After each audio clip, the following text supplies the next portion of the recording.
So I'm redoing this video because I misspoke in several places and I don't want to be confusing. So I deleted that video and I want to do this again. So this is a demonstration of the proper way to understand the time prophecies in Daniel.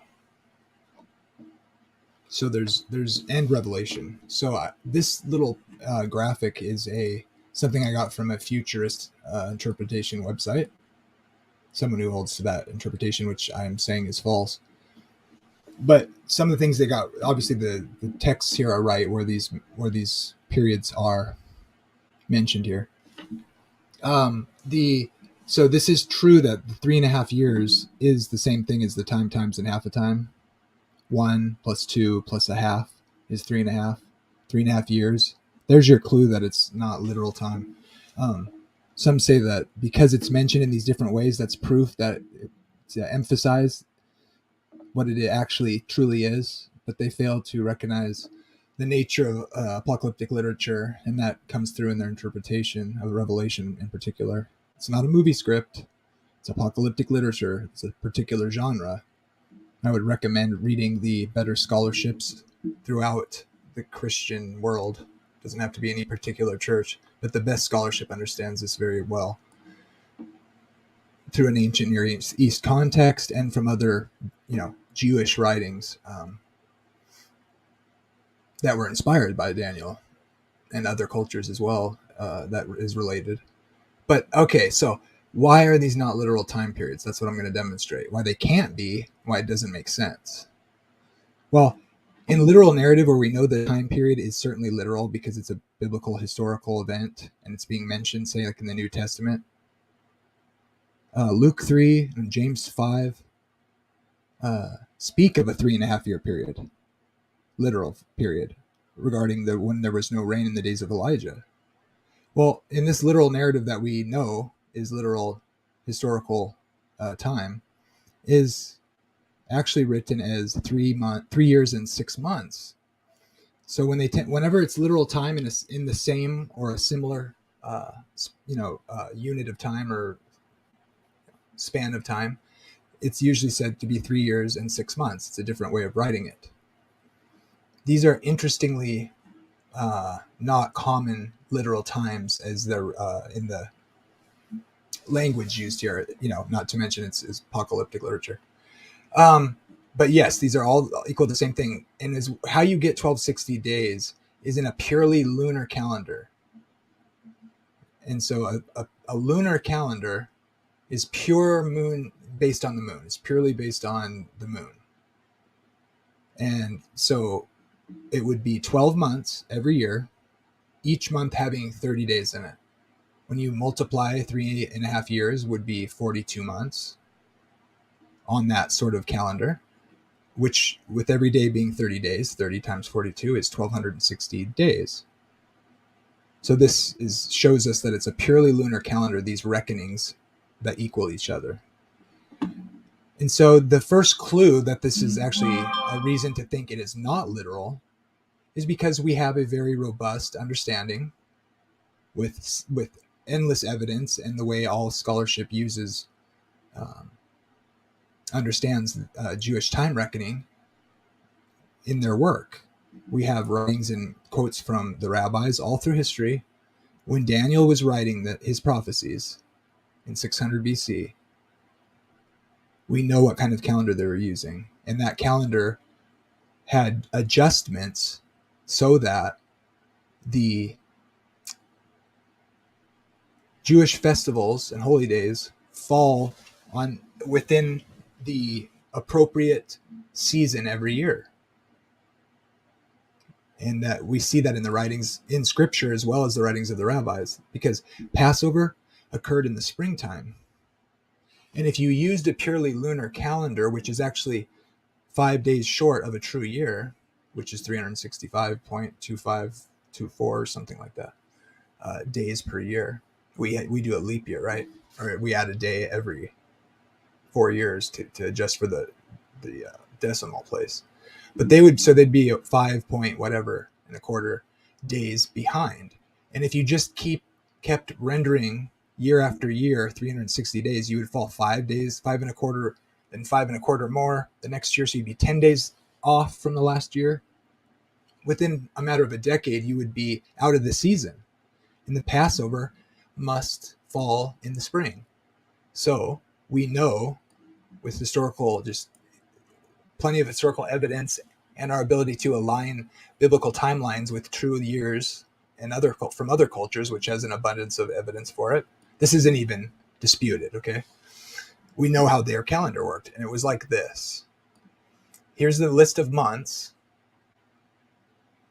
and the potential, or the amount of days in each month. And within the year, each month was based on the sighting of the moon. But the problem is the moon cycle is not 30 days exactly cycles. It's on average 29.5 days per lunation, I believe it's called. But as you see, 30, 29, 30, 29, 30, 29, 30, and then this month could have 29 or 30. That is, in order to have certain holidays not fall on particular Sabbaths of the weekly cycle, there's like a way of where that certain years may have 29 or 30 to avoid certain alignments with the 7-day weekly cycle. Apparently, that's what the sources say, right? So because of this potential and this in the way it would cycle, they could adjust by a day to move the particular holiday and what day it fell on during the week. Because of that, these 12-month the years with 12 months, which is 12 out of every 19 years is a cycle of 19 years. 12 of them will have 12 months, and 7 of them will have an extra 13th month of 30 days added. And that is what adjusts so that they don't stray too far from the seasons with the holidays each year. So it basically adjusts it to make it stay in alignment with the true solar year because of the seasons. So I'll go into how the 13th month is added in a moment, but regarding the length of the year, regular common years have 12 months with a total average of 354 days. Leap years have 13 months, and those years are 384 days long. So that makes up the difference, right? Months with uneven numbers in them usually have 30 days, while months with even numbers have 29. In addition to these regular year lengths, both common and leap years can be a day shorter than the average of 354 or 384. Or a deficient year with 353, 383, that's one less than the average, or a day longer. These alterations are designed to prevent Rosh Hashanah and other holidays from falling on certain days of the week. In practice, a day is added to the 8th month. This one here, the first 29 or 30, it says. Added or subtracted from the 9th month of Kislev. Add or subtract one there. In civil context, a new year in the Jewish calendar begins on Rosh Hashanah or on Tishri 1. However, for religious purposes, the year begins on Nisan 1. So there's a religious and a regular new year and a religious new year, which has implications. So regarding the 13th month, how that was added. Months in the Jewish calendar are based on the phases of the moon. So month to month, yes, it's based on the moon. This is why they call it a lunisolar, because it's based during each year on the cycles of the moon to cite for the month. But it's considered lunisolar because there's adjustments made, which keeps it aligned with the seasons so that your festivals fall in the proper season as they were appointed. Each month begins with the appearance of a crescent moon after the new moon phase and lasts for a full lunation, or a moon cycle encompassing all phases of the moon. It's a cycle of different waning and waxing of the moon. Since the sum of 12 lunar months is on average 11 days shorter than a true solar year or seasonal year, a leap month, or a 13th month, is added every 2 or 3 years, usually every 3rd year, but sometimes every 2nd year. Or to be more precise, in the 19-year cycle, which then starts over because it's a cycle, 7 of the years of the 19-year cycle get the 13th month. The other 12 years in the 19-year cycle will have the normal 12 months in the year. Leap months are meant to to keep the calendar in step with astronomical seasons and make sure that religious observances occur at the correct time of year or the season, as mentioned in the Torah, the Bible. So as you can see, this is the 19-year cycle. I just laid it out left to right, top to bottom. And this is most likely how they've always spaced them out because it gives it a nice, even, spread out layout of the 12 and 13 months. So each box represents a year of the 19-year cycle, and the 12 and 13 is how many months those years will have in them. So you'll have a 12 month and then a 13, and then 12 and then 13, then 12 and then 12, then 13, 12, 12, 13, etc. And so here's the issue regarding, we know this is undisputed. No one disputes this. This is just facts, okay, about how the literal time, the literal years in their reckoning of years, based off their calendar, based off of scripture and a massive historical evidence and scholarly work, there's nothing to dispute about this. Their literal time tells us no years ever have 360. In other words, they'd never kept, at least from before after they left Egypt, and certainly after Daniel was when Daniel was writing this on through Jesus' time and continuing on till today. No years were based off of a purely lunar concept.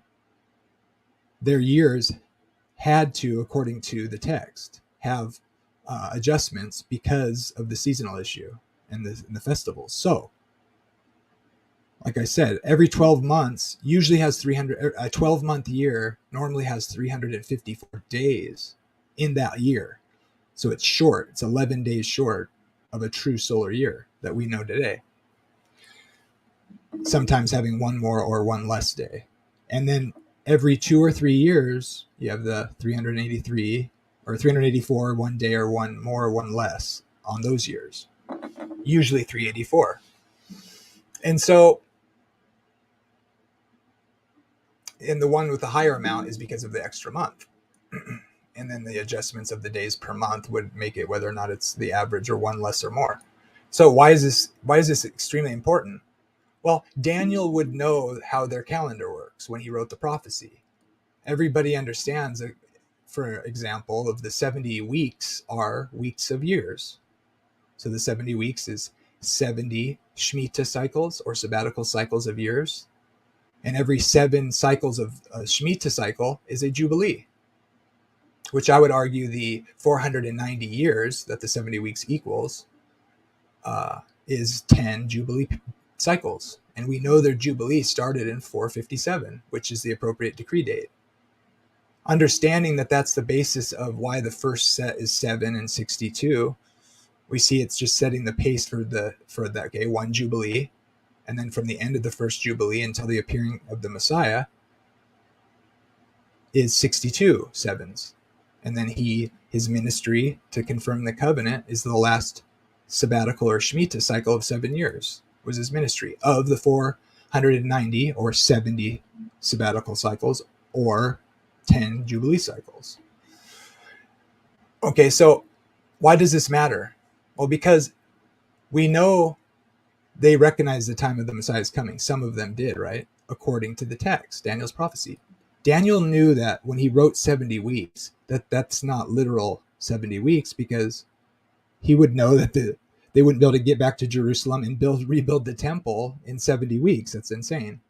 So obviously Daniel knew, and we all agree, no matter what our position is, that those were a day equals a year. Why should we think that these periods are also the same sort of reckoning, a consistent hermeneutic? Because they didn't use a lunar calendar for literal time. And it's important to understand scripture to the original audience and in their original context. We know that Daniel understood what their calendar looked like. Okay. We understand that he would have known that the 70 weeks would equal a day for a year. He would know that they didn't have a purely lunar calendar that they were rendering each year with. So when he wrote those time periods in an expression of purely lunar calendar reckoning, do you think he didn't know that that wasn't literal? if the 1260 is supposed to be half of the 70th week in the future, if you're a futurist, is it not going to be the same reckoning of time, of years, as the first 62 weeks of years? Why would it suddenly change to literal lunar time when we know that first 69 weeks that led up to Jesus, if that's your view, they did not reckon that in a lunar fashion, using a lunar year? It was a day for a year. Their years are not 360 days. You have no justification to adjust the time by reducing the days to 360-day years to shorten the period. It's not appropriate. We know that 457, using the actual calendar that we know they used in counting years, that 457 was the beginning of a Jubilee cycle, the first year of a 49-year cycle.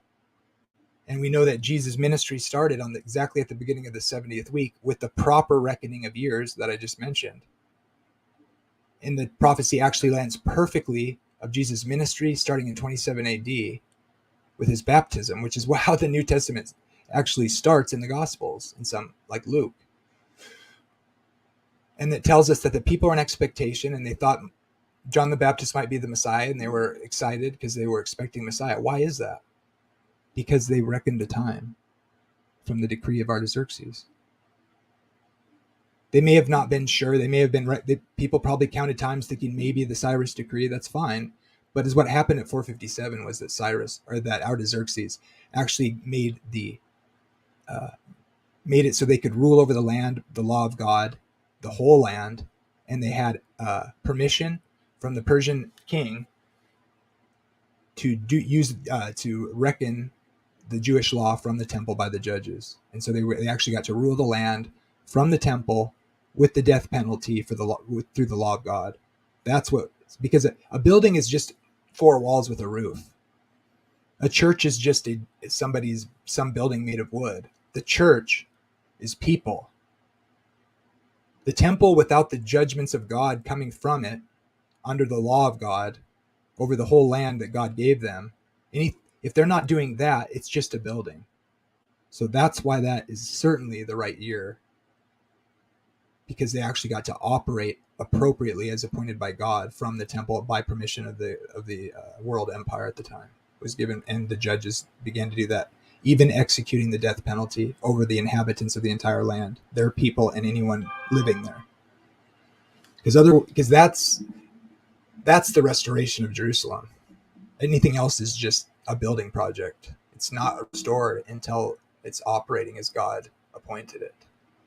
So when we do that, when we understand the years, we can choose our timeline as historically accurate, according to the way we understand they would have recognized each year, and it lines perfectly with the Jubilee and Shemitah or sabbatical cycles. This and the context of Daniel 9. So why is this appropriate? The 1260 days, if you think it's in a future literal time period and it's associated with the 70th week, well, we know that the other 69 weeks were not rendered with a lunar-based calendar. So right there, how do we know that for certain? Because no matter where you start a 3.5 year, let's say, cycle of years, even in the most ideal spot, you can't get a stretch of 3.5 years at any point without getting a 43rd month. So never is it possible for a 3.5 year literal time period to have 42 months. Okay. No matter where you start on here, 12, you're going to have at least one of the 3.5 years give you an extra month, which means it'll be four. And then sometimes in some stretches, you'll actually get, you could get 44 months, but it's not possible that there was ever a stretch of time, no matter where you start, from Daniel until today, where 3.5 years actually has 42 months. Also, because of the average 354 on the 12-month years, days in that year, and the 13-month years, which have an average of 384 days per year, give or take a day, never will you ever have a 3.5 year stretch with 1,260 literal days in it, ever, in literal time. Now, the futurist and others too, actually, preterists as well, will try to make some of these time periods literal to cram them in the first century or pack them off to the future. Well, those ideas can be eliminated according to proper exegesis and proper understanding of the historical context, and we know Daniel understood his own reckoning of time. So he would have written this knowing that this is symbolic, using the purely lunar calendar, which may or may not have been actually in use in the times of Noah and before, which may be that there may be implications of that, and that's fine. But we know in Daniel's day that was not the case, because we're able to align with other calendars of the Babylonian calendar, which we have a dearth of evidence for, and the ability to align different time periods in the Bible, 13th year of this king, etc., with other calendars, and the understanding of the Jewish seasons and their festivals being aligned. It's not a mystery. There's no question about this. So what does that mean? Daniel knew that these were not literal time periods when he wrote them, because he knew the calendar was not purely lunar. We know historically that they never rendered time this way. And if you can't rob the scriptures, there's the Hebrew scriptures. We must understand the context from their perspective first before we even attempt to rob them of the culture and the history that we know that is appropriate and is true. These time periods are an apocalyptic genre of literature, and we all agree that these other time periods are a day for a year. So, conclusion: the historicist interpretation of a day for a year prophecy is the only viable interpretive method which is consistent and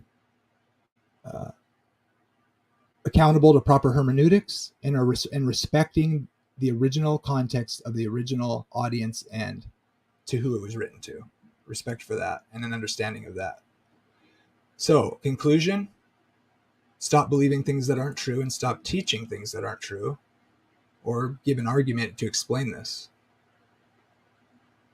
or give up the belief.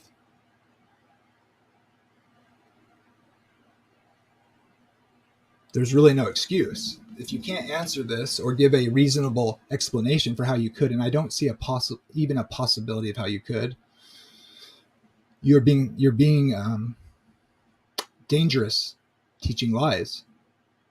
So, but I'm interested. If you think you can, if you have an argument to refute this, I would love to talk to you with respect and love and charity. But please, if you can't come up with an explanation for this, please stop teaching things that aren't true, because this stuff matters, right? God bless.